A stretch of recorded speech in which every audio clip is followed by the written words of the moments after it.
Au nom du Père et du Fils et du Saint-Esprit. Amen. Mon Seigneur et mon Dieu, je crois fermement que tu es ici, que tu me vois, que tu m'entends. Je t'adore avec profonde révérence. Je te demande le pardon de mes péchés et la grâce de faire avec profit ce moment de prière. Ma Mère Immaculée, Saint Joseph, mon Père et Seigneur, mon ange gardien, intercédez pour moi.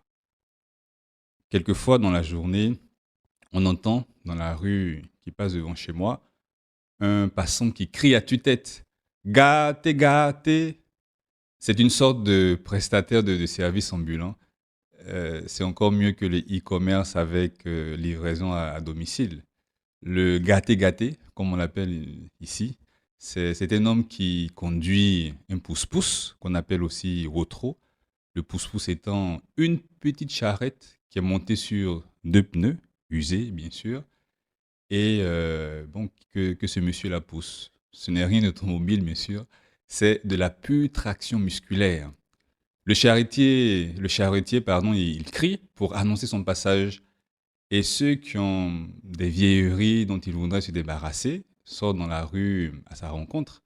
Et il y a un petit marchandage parce que le gâté, eh bien, il rachète des appareils gâtés, abîmés, bon, qui ne servent plus à rien. Il achète aussi toutes sortes d'objets métalliques de préférence. Je me suis toujours demandé ce qu'il faisait ensuite de sa marchandise. Dans tous les cas, le gâté rend d'immenses services et il redonne, pour ainsi dire, il redonne vie à des choses abandonnées, inutiles, ainsi de suite. Seigneur Jésus, tu t'es comparé quelquefois aux semeurs, aux médecins, aux pasteurs, aux pêcheurs. Et je suis sûr que si s'il avait existé chez toi, tu te serais aussi comparé au gâté. Oui, comme lui, tu redonnes vie, non pas à des choses, non pas seulement à des appareils, à de l'électroménager, à des objets métalliques. Non, tu redonnes vie à des cœurs endommagés et blessés, à des âmes désespérées, à des hommes et à des femmes qui sont abîmés, convaincus qu'ils ne servent plus à rien, que leur vie n'a pas de sens, n'a jamais eu de sens, est totalement inutile.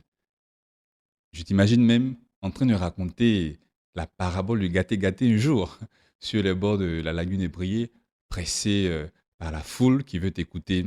Et tu dis, le gâté sortit de chez lui très tôt le matin.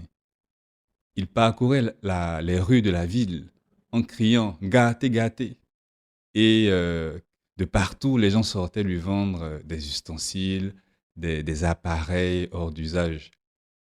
Et au crépuscule, après une longue journée de travail, il rentrait chez lui, le trop chargé de tous ces déchets mais qu'il recyclait.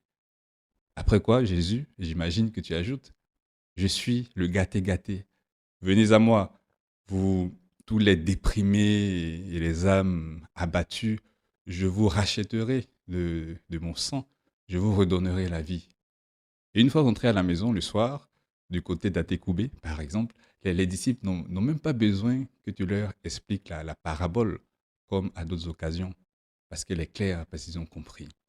Oui, Jésus, quand les choses se gâtent dans ma vie, c'est vers toi que je dois aller.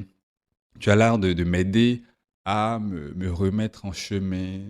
Tu as l'art de me reconstruire et de me rappeler aussi combien j'ai du prix à tes yeux, combien ma vie a du prix à tes yeux. Je vaux tout le sang que tu as versé sur la croix. Le poète Charles Baudelaire a comparé dans un de ses poèmes son âme à une cloche fêlée, une cloche fondue et qui ne sert plus à rien, qui ne donne plus le son qu'il faut. Et il écrit de son âme. Sa voix affaiblie semble le râle épais d'un blessé qu'on oublie au bord d'un lac de sang, sous un grand tas de morts et qui meurt sans bouger dans d'immenses efforts. C'est violent et c'est très triste. Et Baudelaire ne faisait pas qu'une belle métaphore. Il avait effectivement sombré dans toutes sortes de vices, de dépravation, de paradis artificiels, enfin, comme il l'a dit lui-même. Il avait sombré dans le blasphème aussi. Mais une cloche fêlée, tu t'imagines, quelle joie pour un gâté-gâté.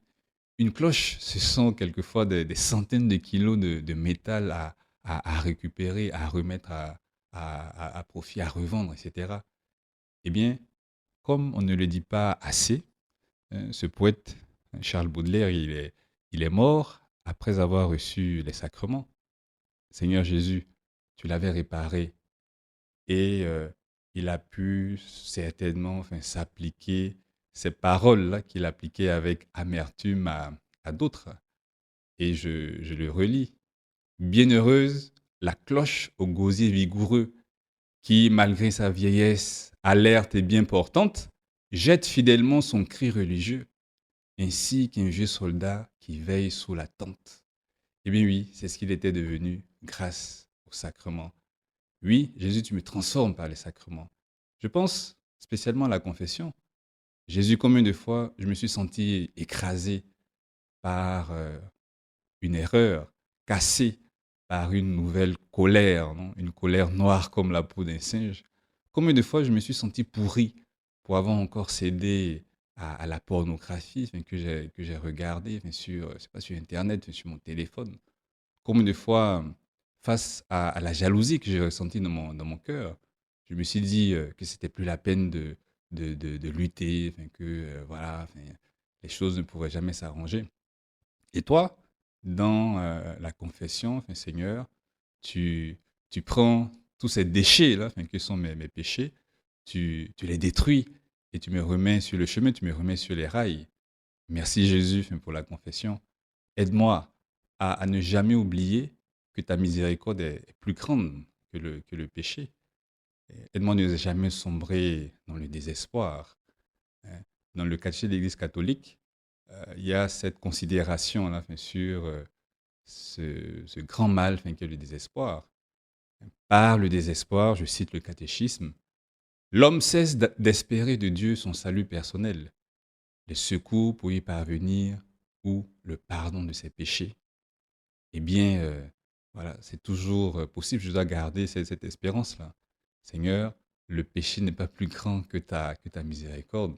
Le péché n'est pas plus grand que ta bonté. Tu ne te fatigues pas de me pardonner. Et rien n'est jamais totalement perdu. Tu ne te décourages pas de moi, Jésus. Que moi non plus, je ne me décourage pas de moi. Que je garde toujours l'espérance. Oui, oui.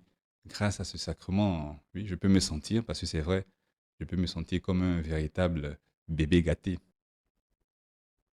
Dans son évangile, Saint Luc nous parle d'un homme agressé par des bandits qui est laissé pour mort. Hein. On n'appelle ni les pompiers ni les SAMU, mais il est plutôt secouru par un Samaritain, le bon Samaritain, qui soigne les blessures du mourant et qui le conduit dans une auberge qu'il paie de sa propre poche. Ce bon Samaritain, bon, je le sais, ce secouriste, ce médecin, eh bien Jésus, c'est toi, c'est encore toi qui est venu prendre soin des hommes, de tous les hommes, de chaque homme. Tu es venu soigner, penser les blessures. Tu es venu payer de ta propre poche eh bien notre salut, enfin, notre santé. C'est toi, Seigneur, qui redonne la vie. Et tu m'invites à être aussi, à faire comme toi, à être aussi ce bon samaritain. Tu m'invites aussi, pour revenir à ma parabole, à moi, tu m'invites aussi à être ce gâté-gâté. Parce il y a tant de désespoir quelquefois. Et bien que par ma prière, que par mes conseils pleins d'encouragement, que par mes commentaires optimistes, par le fait par ce courage aussi que j'ai pour proposer la confession, et bien que j'apporte aussi cette consolation, cette espérance. Eh bien, Seigneur Jésus, aide-moi à faire comme toi, à semer à mon même niveau, à semer autour de moi cette espérance. Je te remercie, mon Dieu, des bonnes résolutions, des actes d'amour et des inspirations que tu m'as communiquées dans ce moment de prière. Ma Mère Immaculée, Saint Joseph, mon Père et Seigneur, mon ange gardien, intercédez pour moi.